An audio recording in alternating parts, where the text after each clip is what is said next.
ನಮಸ್ಕಾರ. ನಿಮ್ಮಲ್ಲಿ ಬಹಳಷ್ಟು ಜನ ಪ್ರತಿ ತಿಂಗಳು ಡಿಸಿಪ್ಲಿನ್ಡ್ ಆಗಿ SIP ಅಲ್ಲಿ ಇನ್ವೆಸ್ಟ್ ಮಾಡ್ತಾ ಇದ್ದೀರಿ. ಅದಕ್ಕಾಗಿ ಮೊದಲನೇದಾಗಿ ಅಭಿನಂದನೆಗಳು, ಕಂಗ್ರಾಚುಲೇಷನ್.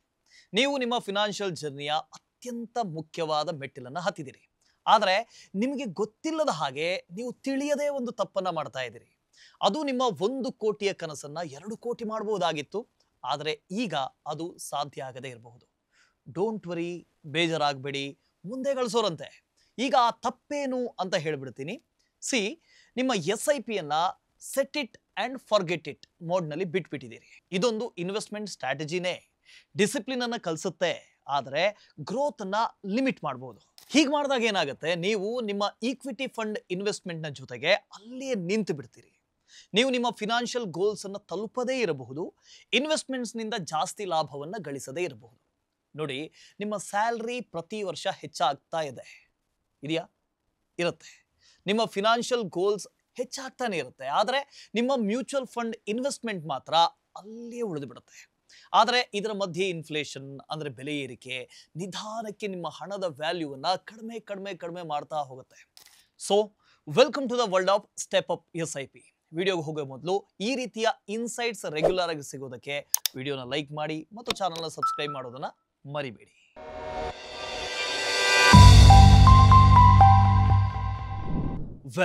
ಬನ್ನಿ ಹಾಗಾದ್ರೆ 30 ಸೆಕೆಂಡ್ನಲ್ಲಿ ಕ್ವಿಕ್ ಆಗಿ ರೀಕ್ಯಾಪ್ ಮಾಡೋಣ. ರೆಗ್ಯುಲರ್ SIP ಅಂದ್ರೆ ಸಿಸ್ಟಮ್ಯಾಟಿಕ್ ಇನ್ವೆಸ್ಟ್ಮೆಂಟ್ ಪ್ಲಾನ್. ಇದೊಂದು ಸಿಂಪಲ್ ಮತ್ತು ಸ್ಮಾರ್ಟ್ ಆದಂಥ ವಿಧಾನ.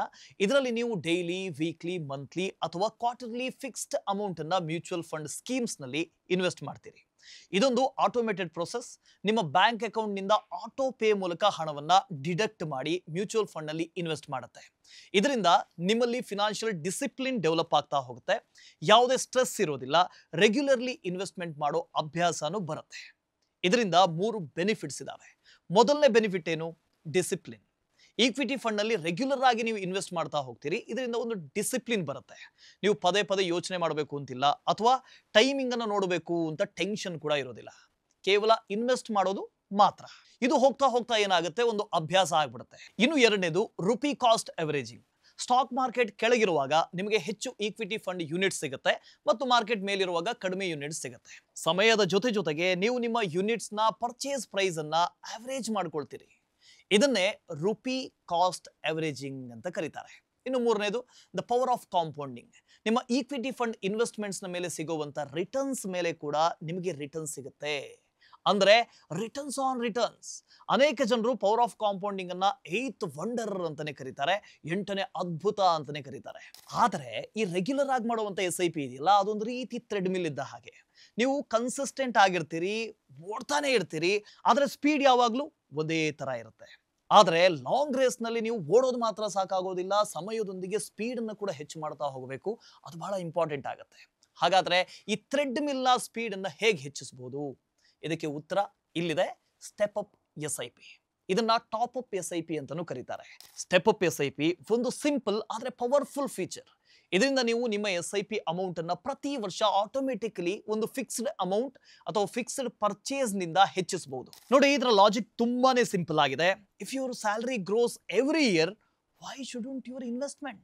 ಸ್ಟೆಪ್ ಅಪ್ SIP ನಿಮ್ಮ ಹೆಚ್ಚುತ್ತಿರುವ ಇನ್ಕಮ್ ಅನ್ನ ನಿಮ್ಮ ಈಕ್ವಿಟಿ ಫಂಡ್ ಇನ್ವೆಸ್ಟ್ಮೆಂಟ್ಸ್ ನ ಜೊತೆಗೆ ಅಲೈನ್ ಮಾಡುತ್ತೆ. ಇದರಿಂದಾಗಿ ನೀವು ನಿಮ್ಮ ಫಿನಾನ್ಷಿಯಲ್ ಗೋಲ್ಸ್ ಅನ್ನ ವೇಗವಾಗಿ ತಲುಪಬಹುದು.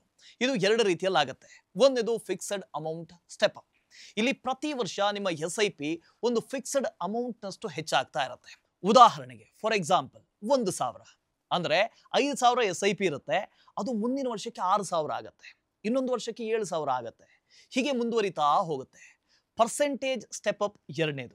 ಇದು ಅತ್ಯಂತ ಪಾಪ್ಯುಲರ್ ಮತ್ತು ಎಫೆಕ್ಟಿವ್ ಆದಂತಹ ವಿಧಾನ. ಈ ವಿಧಾನದಲ್ಲಿ SIP ಪ್ರತಿ ವರ್ಷ ಒಂದು ಫಿಕ್ಸೆಡ್ ಪರ್ಸೆಂಟೇಜ್ ಹೆಚ್ಚಾಗ್ತಾ ಹೋಗುತ್ತೆ. ಉದಾಹರಣೆಗೆ 10% ನಿಂದ ಹೆಚ್ಚಾಗುತ್ತೆ ಅಂತ ತಿಳ್ಕೊಳ್ಳೋಣ. ಇಲ್ಲಿ ನೋಡಿ, ನಿಮ್ಮ 5,000 SIP ಮುಂದಿನ ವರ್ಷ 5,500 ರೂಪಾಯಿ ಆಗುತ್ತೆ, ಅಂದ್ರೆ 10% ಹೆಚ್ಚಾಯಿತು. ಅದರ ಮುಂದಿನ ವರ್ಷ 6,050 ರೂಪಾಯಿ ಆಗುತ್ತೆ. ಹೀಗೆ ಪರ್ಸೆಂಟೇಜ್ ವೈಸ್ ಹೆಚ್ಚಾಗುತ್ತಾ ಹೋಗುತ್ತೆ. ಈ ಫೀಚರ್ ಒಂದು ಬಿಹೇವಿಯರಲ್ ಫಿನಾನ್ಸ್ ಹ್ಯಾಕ್ ಆಗಿ ಕೆಲಸ ಮಾಡುತ್ತೆ. ನಾವು ಯಾವಾಗಲೂ ಪ್ಲಾನ್ ಅಂತೂ ಮಾಡ್ತೀವಿ, ಈ ವರ್ಷ ಸಂಬಳ ಹೆಚ್ಚಾಗುತ್ತೆ, ಇನ್ವೆಸ್ಟ್ಮೆಂಟ್ ಅನ್ನು ನಾನು ಜಾಸ್ತಿ ಮಾಡ್ತೀನಿ ಅಂತ ಪ್ಲಾನ್ ಮಾತ್ರ ಮಾಡ್ತೀವಿ. ಆದರೆ ಹಾಗಾಗಿ ಲೈಫಲ್ಲಿ ಒಂದಷ್ಟು ಖರ್ಚು ಜಾಸ್ತಿ ಆಗುತ್ತೆ, ಏನೋ ಎಮರ್ಜೆನ್ಸಿ ಬಂದೇ ಬಿಡುತ್ತೆ. ಹಾಗಾಗಿ ಈ ಪ್ಲಾನ್ ಅಲ್ಲೇ ಎಕ್ಸಿಕ್ಯೂಟ್ ಆಗೋದಿಲ್ಲ, ಮರೆತು ಬಿಡ್ತೀವಿ.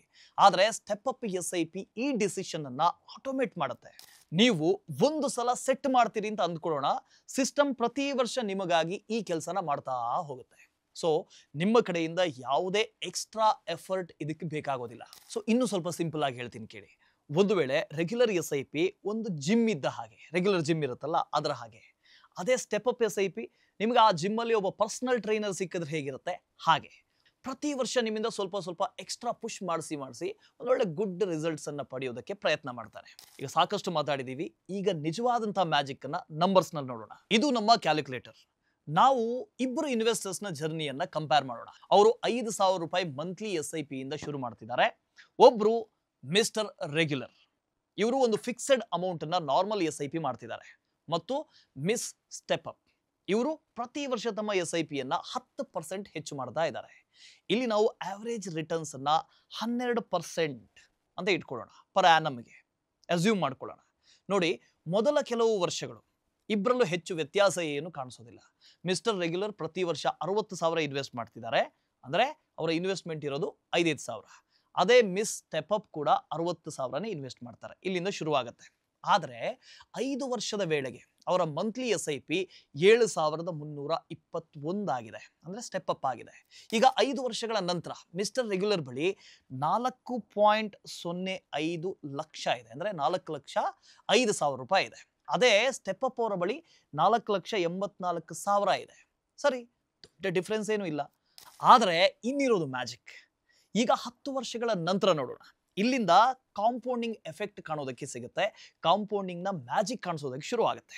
10 ವರ್ಷಗಳ ನಂತರ mister ರೆಗ್ಯುಲರ್ನ corpus 11.2 lakh.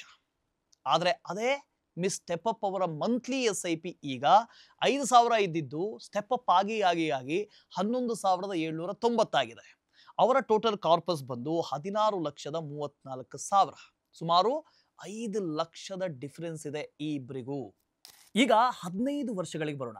This is where you will truly see what you miss. 15 ವರ್ಷಗಳಲ್ಲಿ ಮಿಸ್ಟರ್ ರೆಗ್ಯುಲರ್ ಇನ್ವೆಸ್ಟ್ ಮಾಡಿದ್ದು 9 ಲಕ್ಷ ಮತ್ತು ಅವರ ಕಾರ್ಪಸ್ ಸುಮಾರು 24 ಲಕ್ಷ ಇದೆ. ಆದರೆ ಮಿಸ್ ಸ್ಟೆಪ್ ಅಪ್ ಇನ್ವೆಸ್ಟ್ ಮಾಡಿದ್ದು 19.06 ಲಕ್ಷ ಮತ್ತು ಅವರ ಫೈನಲ್ ಕಾರ್ಪಸ್ ಬಂದು 41,38,000 ಆಗಿದೆ. ಸುಮಾರು 17 ಲಕ್ಷದಷ್ಟು ಡಿಫರೆನ್ಸ್ ಇದೆ. ಈಗ 20 ವರ್ಷಗಳಿಗೆ ಬರೋಣ. ಮಿಸ್ಟರ್ ರೆಗ್ಯುಲರ್ನ ಕಾರ್ಪಸ್ ಸುಮಾರು 46 ಲಕ್ಷ ಆಗಿದೆ ಮತ್ತು ಮಿಸ್ ಸ್ಟೆಪ್ ಅಪ್ನದ್ದು 93 ಲಕ್ಷ, ದುಪ್ಪಟ್ಟಿಗಿಂತ ಹೆಚ್ಚು. ಮಿಸ್ಟರ್ ರೆಗ್ಯುಲರ್ ಇನ್ನೂ 1 ಕೋಟಿಯಿಂದ ತುಂಬ ದೂರದಲ್ಲಿದ್ದಾರೆ. ಆದರೆ ಆಗಲೇ miss step up almost crorepati ಆಗಿದ್ದಾರೆ. ಮತ್ತು 25 ವರ್ಷಗಳ ಕೊನೆಯಲ್ಲಿ the final score, mister regular ಅವರು ಇನ್ವೆಸ್ಟ್ ಮಾಡಿದ್ದು 15 ಲಕ್ಷ ಮತ್ತು ಅವರ ಫೈನಲ್ ಕಾರ್ಪಸ್ 85,11,000. Not bad. ಆದರೆ ಮಿಸ್ ಸ್ಟೆಪ್ ಅಪ್ ಅವರದ್ದು ಇನ್ವೆಸ್ಟ್ ಮಾಡಿದ್ದು 59 ಲಕ್ಷ ಮತ್ತು ಅವರ ಫೈನಲ್ ಕಾರ್ಪಸ್ ಬಂದು ಇದೇ ಸುಮಾರು 2 ಕೋಟಿ. ಹಾಗಾದರೆ ಇದು ಸ್ಟೆಪ್ ಅಪ್ SIPಯ ನಿಜವಾದ ಪವರ್. ಸ್ಟೆಪ್ ಅಪ್ SIP ಇಂದ ಫಿನಾನ್ಷಿಯಲ್ ಗೋಲ್ಸ್ ಅಚೀವ್ ಮಾಡೋದು ಇನ್ನೂ ಹೆಚ್ಚು ಈಸಿ ಮತ್ತು ಮ್ಯಾನೇಜಬಲ್ ಆಗುತ್ತೆ. ಥಿಂಕ್ ಮಾಡಿ, ಮುಂದಿನ 20 ವರ್ಷಗಳಲ್ಲಿ 2 ಕೋಟಿ ಕಾರ್ಪಸ್ ಮಾಡ್ತೀನಿ ಅಂತ. ಅದು ರಿಟೈರ್ಮೆಂಟ್ಗಾಗಲಿ ಅಥವಾ ಫಿನಾನ್ಷಿಯಲ್ ಫ್ರೀಡಮ್ಗಾಗಲಿ ಯಾವುದಕ್ಕಾದರೂ ಆಗಿರಲಿ. ಈ ಟಾರ್ಗೆಟ್ ತಲುಪೋದಕ್ಕೆ ನೀವು ಸುಮಾರು 21,000 ಪರ್ ಮಂತ್ ಇನ್ವೆಸ್ಟ್ ಮಾಡಬೇಕಾಗತ್ತೆ. ನಾವು 12% ಆವರೇಜ್ ಆನ್ಯುವಲ್ ರಿಟರ್ನ್ ಅನ್ನು ಅಸ್ಯೂಮ್ ಮಾಡೋಣ. ಆದರೆ ನೀವು 10% ಸ್ಟೆಪ್ ಅಪ್ SIPಯನ್ನು ಚೂಸ್ ಮಾಡಿದ್ರೆ ನೀವು ಒಂದು ಚಿಕ್ಕ ಆರಂಭವನ್ನು ಇಲ್ಲಿಂದಲೇ ಮಾಡ್ಬೋದು. ಊಹಿಸಿ, ಕೇವಲ 11,000 ಪರ್ ಮಂತ್ನಿಂದ ಪ್ರತಿ ವರ್ಷ ನಿಮ್ಮ ಇನ್ವೆಸ್ಟ್ಮೆಂಟನ್ನು 10% ಹೆಚ್ಚು ಮಾಡ್ತಾ ಹೋಗ್ಬೋದು. 20 ವರ್ಷಗಳ ಕೊನೆಯಲ್ಲಿ ನೀವು ಸುಮಾರು 2 ಕೋಟಿ ಕಾರ್ಪಸ್ ಮಾಡ್ಬೋದು. ಅದು ಯಾವುದೇ ಪ್ರೆಷರ್ ಇಲ್ಲದೆ ಕ್ರಮೇಣವಾಗಿ ನಿಮ್ಮ ಸೇವಿಂಗ್ಸನ್ನು ಹೆಚ್ಚು ಮಾಡ್ತಾ ಹೋಗುತ್ತೆ. ಇದರಿಂದ ಒಂದು ವಿಷಯ ಅಂತೂ ಸ್ಪಷ್ಟ, ಸ್ಟೆಪ್ ಅಪ್ SIP ಯಾವುದೋ ಮ್ಯಾಜಿಕ್ ಟ್ರಿಕ್ ಅಲ್ಲ. ನೀವು ಹೆಚ್ಚು ಹಣ ಇನ್ವೆಸ್ಟ್ ಮಾಡ್ತೀರಿ, ಆದ್ರಿಂದ ನಿಮಗೆ ಹೆಚ್ಚು ಈಕ್ವಿಟಿ ಫಂಡ್ ಕಾರ್ಪಸ್ ಸಿಗುತ್ತೆ. ಮುಖ್ಯ ವಿಷಯ ಏನು ಅಂದರೆ, ಈ ಎಕ್ಸ್ಟ್ರಾ ಇನ್ವೆಸ್ಟ್ಮೆಂಟ್ ನಿಮ್ಮ ಹೆಚ್ಚುತ್ತಿರುವಂಥ ಇನ್ಕಮ್ನಿಂದ ಬರುತ್ತೆ. ಇದರಿಂದ ನಿಮ್ಮ ಪ್ರಸ್ತುತ ಲೈಫ್ ಸ್ಟೈಲ್ ಮೇಲೆ ಯಾವ ಪರಿಣಾಮನೂ ಬೀರೋದಿಲ್ಲ ಮತ್ತು ಕಾಂಪೌಂಡಿಂಗ್ನ ಕಾರಣದಿಂದಾಗಿ ನಿಮ್ಮ ಎಕ್ಸ್ಟ್ರಾ ಇನ್ವೆಸ್ಟ್ಮೆಂಟ್ ಮೇಲಿನ ರಿಟರ್ನ್ಸ್ ಕೂಡ ಪೊಟೆನ್ಷಿಯಲಿ ಹೆಚ್ಚಾಗ್ತಾ ಹೋಗುತ್ತೆ.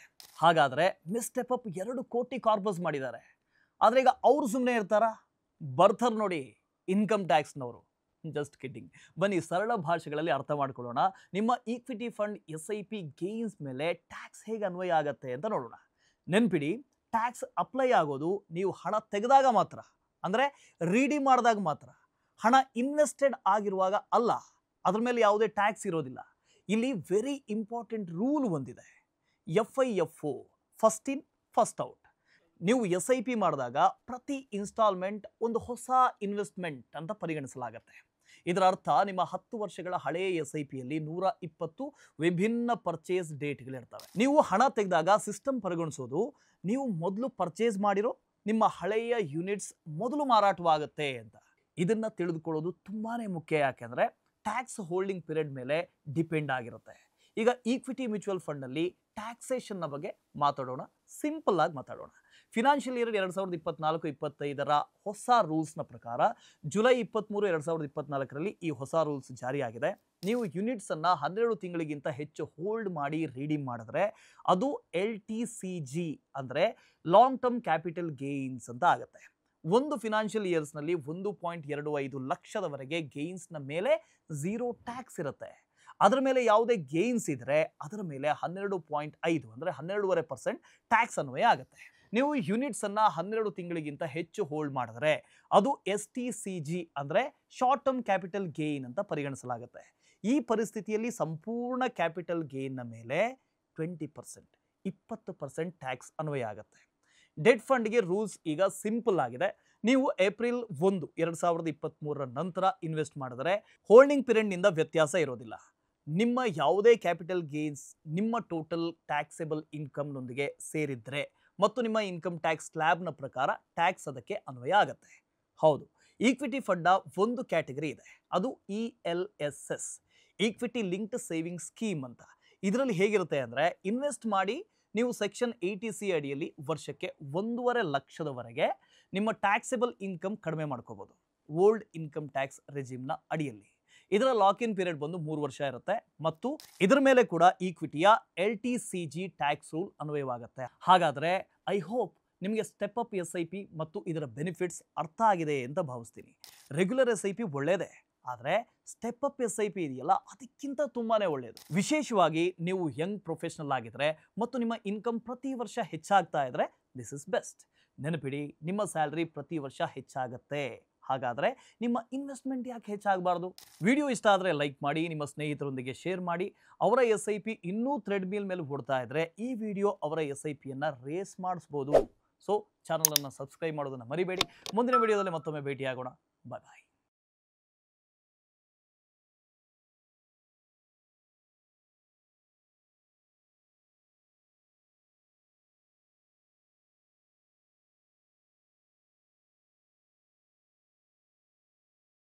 Investment in securities market are subject to market risks. Read all the related documents carefully before investing. Please read the risk disclosure documents carefully before investing in equity shares, derivatives, mutual fund, and or other instruments traded on the stock exchanges.